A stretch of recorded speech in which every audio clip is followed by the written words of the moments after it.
Hey there, ladies and gentlemen, it's me, Dr. Donna. Welcome to week 44 of 11. Last week I read Gimme Shelter. Here's what I have for you. Ladies and gentlemen, this is a reminder that I am now doing the new format, and so Gimme Shelter was a great book. It was about Ivy Zelman, and it was basically her autobiography about how she started, ended up on Wall Street, and then ended up at her own firm and also selling her firm, but still staying on as a staff member.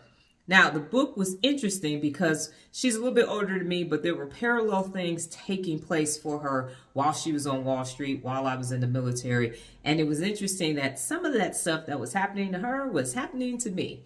Overall, she stood her ground. She told people that there was going to be a burst. Don't buy into the subprimes. Don't do that, because she's an analyst and people didn't listen and she had to stand her ground. And for many years, they called her Poison Ivy and a bunch of other names because she just refused to listen to them. And she was right. She was absolutely correct. And then after that, everybody's like, oh my goodness, she was correct. Well, we got to listen to Ivy. But before, they're like, no, she doesn't know, and everything's going to be fine. And because of her astuteness when it comes to understanding the markets and her analysis, and her team, they were able to predict what was going to happen. And then once it happened, she's like, yes, this is this is amazing. Now you have to listen to me. And so she's still doing her thing. Here are the top 3 takeaways for me from the book. Number 1.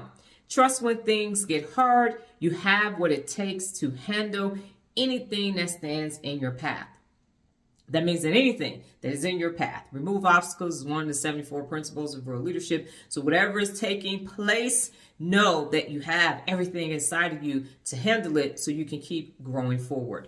Number 2. Create your own resources. I've been having to do this as long as I can remember. And when you can create your own resources, now you are able to direct and guide yourself on that path. So if you need all these outside sources for your resources, now you're at other people's mercy and they could decide to give it to you or not to give it to you. When you create it yourself, it's on like popcorn. And finally, number 3. Stay true to the fundamentals and never back down from something you believe in. When I used to coach basketball, the fundamentals are the fundamentals. You couldn't leave until you made 10 free throws. I didn't care, and they had to be consecutive in a row, and that made the difference because free throws win games. You always get down, and they're following that person that can't make a free throw, and next thing you know, you done lost the championship. So the fundamentals are the fundamentals, and never back down for what you believe in. I have been doing that since I was a child, when I was a cadet in ROTC, up until now. If I believe in it, 10 toes down, I'm not backing down. And as a real leader, you can't back down either. Overall, great book. Yes, I am recommending that you read it because it actually was something that you needed to know and understand in order for you to continue to grow. So here's the neuroscience connections. The neuroscience connection, she hit all 5. So number 1 was the prefrontal cortex. Yes, planning, decision-making, and focus that were demonstrated throughout the book. Number 2, the amygdala. Her emotions were in check. There was some fear going on, but she still attacked the fear and did it anyway. And she had courage to stand her ground for years and years and years while people were telling her that she was crazy. Next, the hippocampus. She learned a lot. She really did. It took her 6 years to get her bachelor's degree. She had to pay her way through college.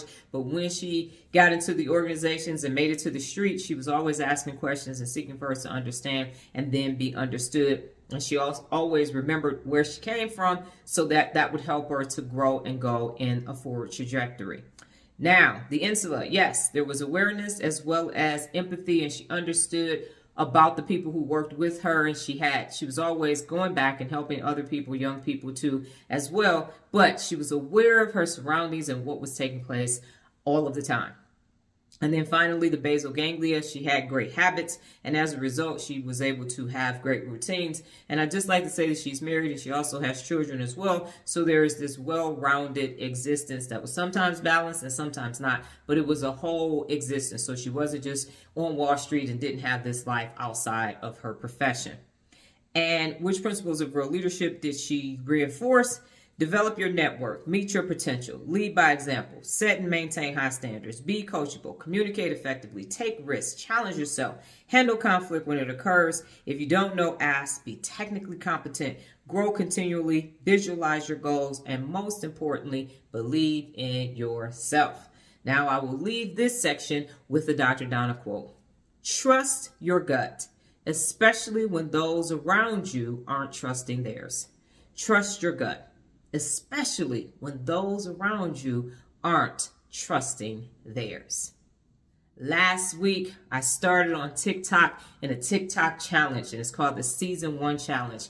And it was from last week, and it doesn't end until November 23rd. And there are 60 levels to it. And I have been on TikTok since 2019. I've never done one of these challenges before, and I am confident that I can get it all done. Some of the things don't match what I do, but there are other things that you can do to get bonuses and all of that. And I just want to see if I can get all the way to level 60 before, or at a minimum, right at November 23rd. I definitely will keep you posted. This week's book, The Greatest Stories Never Told. Well, that's my time, ladies and gentlemen. But before I get out of here, just remember the journey of 11, a time for meditation to a path of manifestation. Adios.